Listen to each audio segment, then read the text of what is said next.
Bonjour à tous et merci de nous suivre pour ce flash d'information. Vous le savez certainement, depuis quelques jours, le chef du gouvernement, Patrick Hachi, se trouve à Dubaï où il prend part à l'Expo Dubaï 2020. Le Premier ministre Patrick Hachi a présenté hier vendredi les opportunités qu'offre la destination Côte d'Ivoire à la faveur de la journée nationale dédiée au pays. Opportunités offertes aux visiteurs de découvrir toutes les richesses de la Côte d'Ivoire sur son pavillon et ce jusqu'en mars prochain. Ce qu'il faut également savoir, c'est que le budget programme s'élargit aux collectivités territoriales décentralisées. Désormais, chaque entité est tenue de produire un programme triennal à partir duquel est confectionné son budget annuel, d'où la nécessité pour le gouvernement d'organiser des sessions budgétaires en direction des mairies et des ministres gouverneurs des districts autonomes. Objectif, optimiser l'efficacité de la dépense publique. C'est ce que nous dit Lanciné Bakayoko.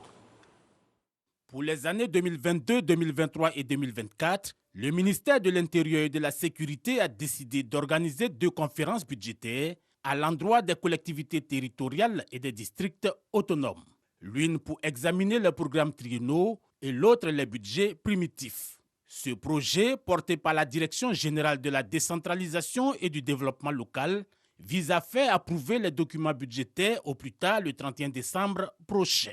La nouvelle disposition présente l'avantage de faire en sorte que la programmation et la budgétisation des entités, d'une part, et d'autre part, leur permettent de commencer l'année budgétaire sans retard.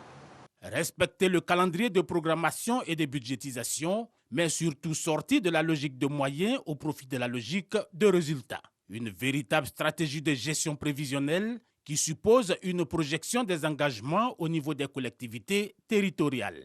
Et nous allons aller défendre notre budget parce que nous avons plusieurs programmes au niveau de la santé, de la jeunesse et de tous les autres secteurs. Au sortir de là, j'espère et je pense qu'au début de l'année 2022, en janvier, vous allez nous voir travailler.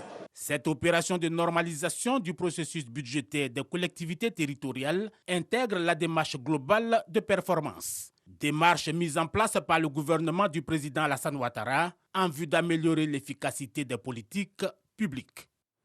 Et puis dans le cadre du projet d'appui du développement économique et écologique des territoires ruraux, ce qu'il faut savoir, c'est que le Conseil régional du Bounkhani a apporté un important financement à 9 organisations de la société civile.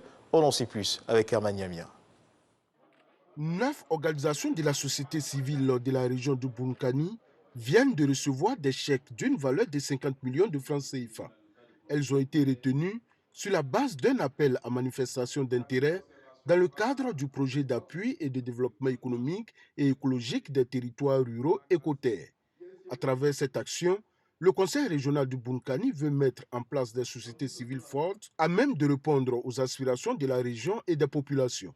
Il convient de pouvoir adapter nos actions à la menace actuelle en réorientant nos projets à l'effet de fixer nos populations, mais de leur donner les moyens de pouvoir vaincre la peur, mais également de sortir de leur état de vulnérabilité qui les expose à l'aventure terroriste. En développant ces thèmes qui touchent au quotidien de nos habitants, entre autres la question de l'excision, la question de l'éducation de la jeune fille, la question de la lutte contre les feux de brousse, les questions même de lutte contre les phénomènes qui sont d'actualité tels que le terrorisme et autres, on pense que la société civile a sa place dans le développement de cette région et c'est à ce titre-là que nous ne lésignons pas sur les moyens pour pouvoir les accompagner. Les bénéficiaires, tout en traduisant leur gratitude au Conseil régional, entendent utiliser à bon escient ces fonds mis à leur disposition pour contribuer au rayonnement du Bounkhani. Nous allons travailler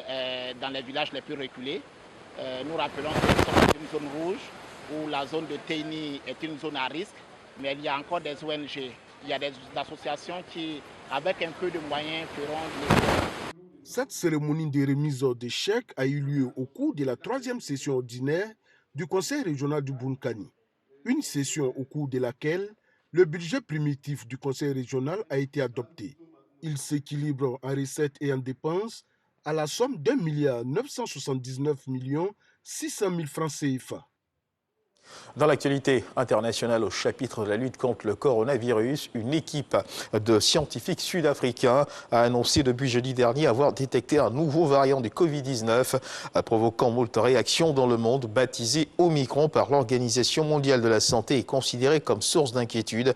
Une centaine de cas recensés en Afrique du Sud, mais son origine reste inconnue. Il se répand rapidement et a depuis été détecté au Botswana, en Belgique ou encore à Hong Kong, poussant plusieurs États à restreindre, voire interdire l'accès de leur sol aux voyageurs venus d'Afrique australe.